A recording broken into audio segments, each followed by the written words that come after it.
What's up, warriors? So here is our 5th video of the self series. It's sort of our words of encouragement, I guess, regarding the self. And oddly enough, today's words of encouragement is self-hate. So, as you know, many veterans struggle with our identity, our purpose, our self-worth, and everything else, as the previous videos we had already mentioned. So, self-hate. Ironically, when it comes to all those variables I just listed, along with readapting to the civilian world and realizing it either wasn't as what you thought, or things have just changed, or just feel different because it's a different mindset. You have a different pair of goggles, if you will. You see the world differently, and it's hard to create those relationships with friends. It's hard to find people you can trust, count on, have your six, as we were so used to knowing all about. So a lot of things, especially when we start comparing our past and who we were and knowing what we know now, a lot of those regrets or shame or any of those negative emotions start dwelling on the inside, and then our mind tends to go into a cycle of what if, maybe if I made this decision. And I don't want to say ironic, I can't think of a good word for it, but it's unfortunate that with all of those variables going on, it's out of our control to change it. It's not like we can go to the past and yell at our younger self and go, you fool, why did you make that decision? You should know better. Or, hey, your gut was telling you this and that. Why did you follow through? Hey, why didn't you see this coming? Or whatever. And it's really unfair.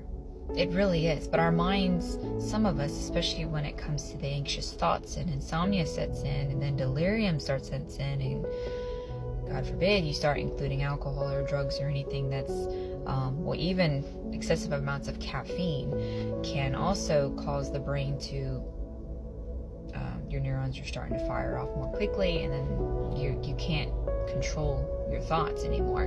And so anything that's a stimulant, obviously, or a depressant can affect how your thoughts are rumbling, and lack of sleep, etc. So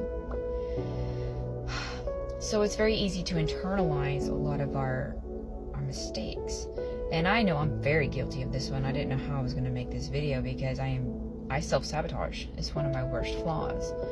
And because I don't exactly like myself, but at the same time,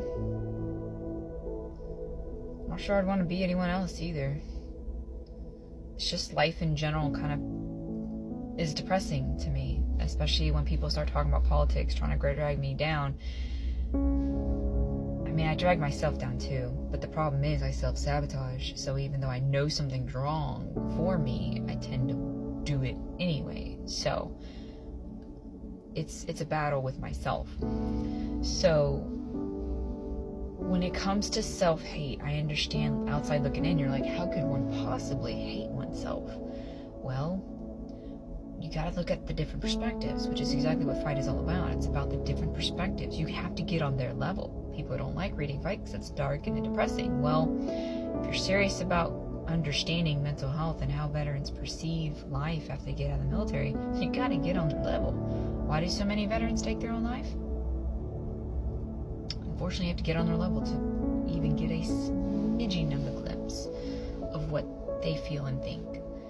Fight barely grazes the surface, but it's definitely out there to try to be a voice for those who feel like they lost theirs. And self-hate, I think many veterans do feel. Even though a lot of us do turn to dark humor, we still turn like, oh, I'm just the asshole, you can just go F off, you can go kick rocks, you can just leave me alone if you don't. Well, guess what? That's insecurity talking.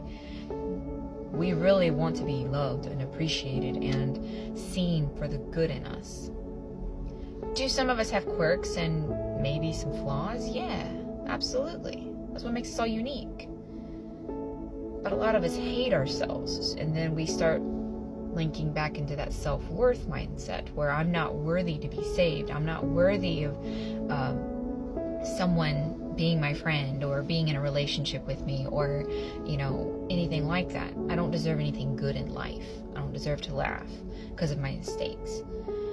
And then because of that loss of sense of purpose and whatnot, many veterans really internalize that this is my fight, no one can save me, therefore, you know, so yeah, it kind of parallels with self-worth. Some people think they're worth of saving, but they still don't want help because of egos and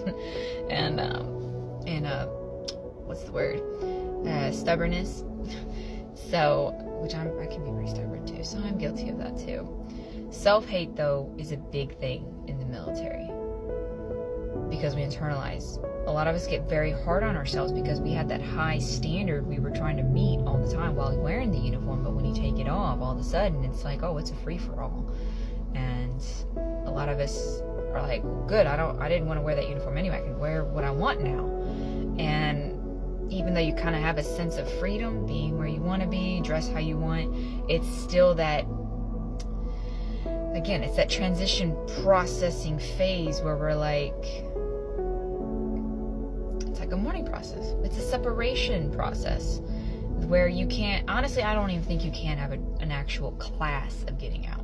A lot of the newer generations do have these so-called classes where they help them reintegrate. And I'm sure there are programs maybe in the VA now that also help with that. But in my mind, I don't know if you really can have a single class that can actually break it all down for each individual, because each individual has their own journey, their own healing journey, whether it's a personal perspective on it, or it's the military, or both, or just a combination of so much going on, because some people don't even have a home to go home to.